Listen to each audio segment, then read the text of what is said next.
আসসালামু আলাইকুম ওরহমতুল্লাহি ওবারাকাতু। সম্মানিত দিনী ভাই ও বোনেরা, আজকে আমাদেরকে এক বোন প্রশ্ন করেছে যে আমার স্বামী হায়াজ অবস্থায় আমার সাথে মিলিত হতে চায়, এই ব্যাপারে ইসলামের শরিয়া কি বলে?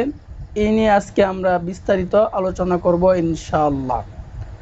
তো আমরা দেরি না করে মূল আলোচনায় চলে যাই। দেখুন, আল্লাহ পাক রব্বুল আলামিন কুরআনে হাকিমের ভিতরে বলছেন, হুন্না লিবাসুল্লাকুম ওয়া আনতুম লিবাসুল্লাহুন্না, যে আল্লাহ পাক রব্বুল আলামিন স্বামী স্ত্রীর একে অপরের জন্য পোশাক স্বরূপ আল্লাহ পাক তৈরি করিয়াছেন। তো স্বামী স্ত্রীর মিলনটাকে আল্লাহ পাক রব্বুল আলামিন একেবারেই হালাল করে দিয়েছেন।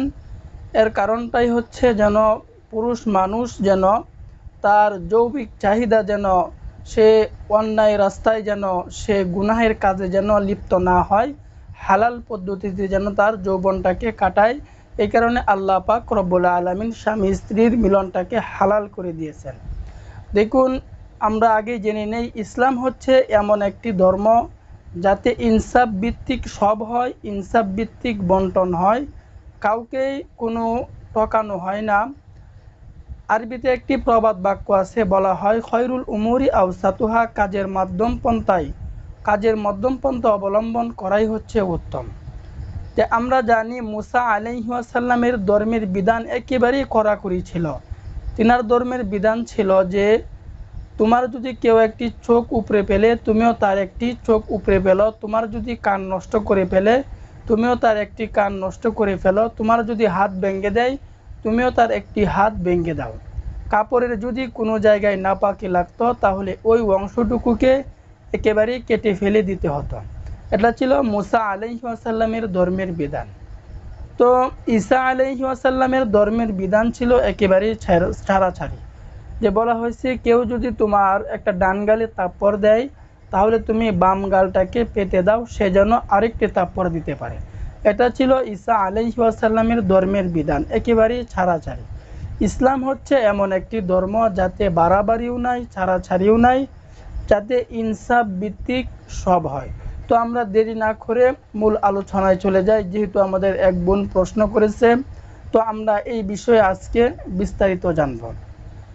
দেখুন, আমরা এর আগে আরেকটি উত্তর জেনে নেই যে অনেক মানুষ আছে এইভাবে প্রশ্ন করে যে একে অপরের লজ্জাস্থানে চুমো দিলে কি হয়, এই ব্যাপারে ইসলাম কি বলে।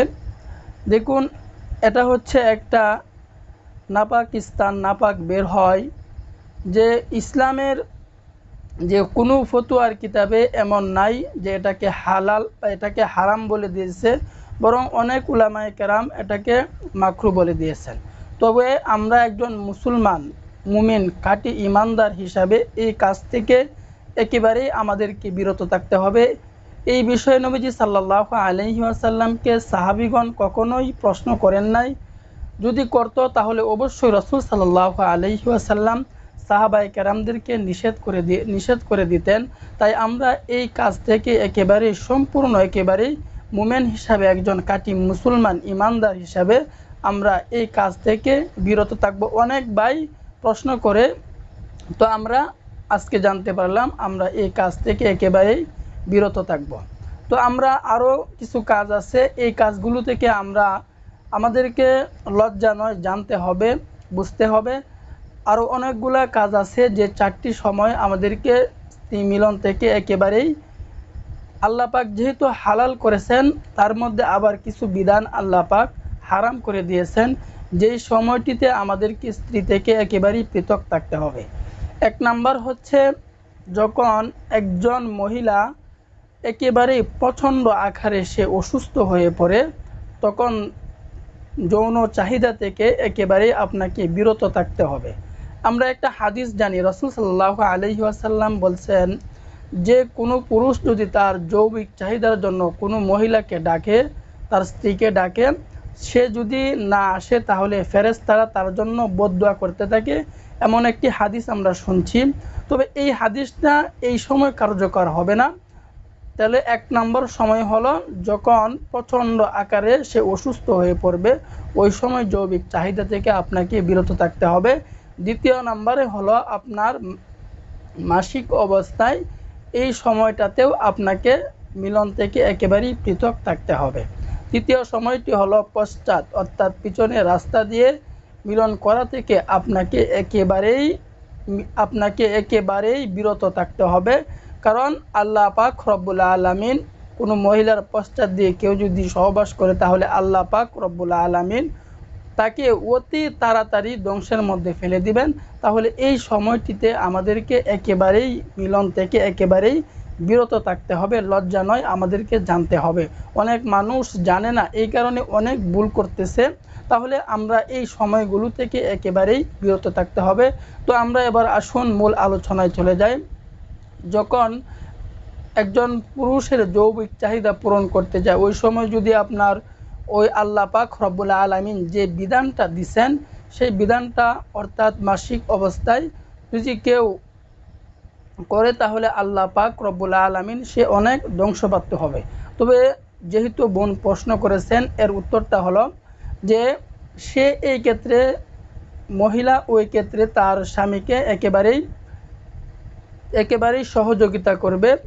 তাকে অন্য যেন আল্লাহ পাকের বিধান বর্ডার ক্রস যেন সে না করে, অন্য কোনো উপায়ে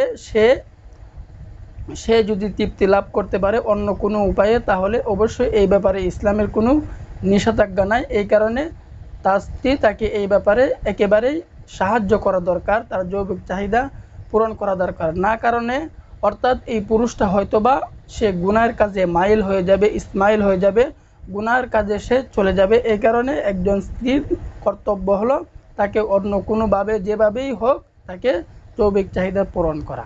তো আল্লাহ পাক রব্বুল আলামিন আমাদেরকে যে বিধান দিছেন, আল্লাহ পাক আমাদেরকে যে বিধানগুলা দিছেন, এই সমস্ত বিধানগুলা মেনে যদি আমরা চলি, তাহলে আল্লাহ পাক রব্বুল আলামিন মেনে চলার কারণে আল্লাহ পাক আমাদেরকে পরকালে শান্তি দিবেন, পরকালে জান্নাত দিবেন। এটা তো আমাদের দুনিয়া চিরস্থায়ী না, এটা তো অস্থায়ী দুনিয়া, আজাসি কাল আমাদেরকে দুনিয়া থেকে চলে যেতে হবে। এই কারণে আমাদেরকে এই দুনিয়াতে থেকেই পাথেয় সংগ্রহ করতে হবে। আল্লাহ পাকের যত বিধান আছে সমস্ত বিধান আমাদেরকে মেনে চলতে হবে। এক চুল পরিমাণ আমাদেরকে এদিক সেদিক করা যাবে না। কারণ আল্লাহ পাকের কুদরতি হাতে হচ্ছে আমাদের জান প্রাণ।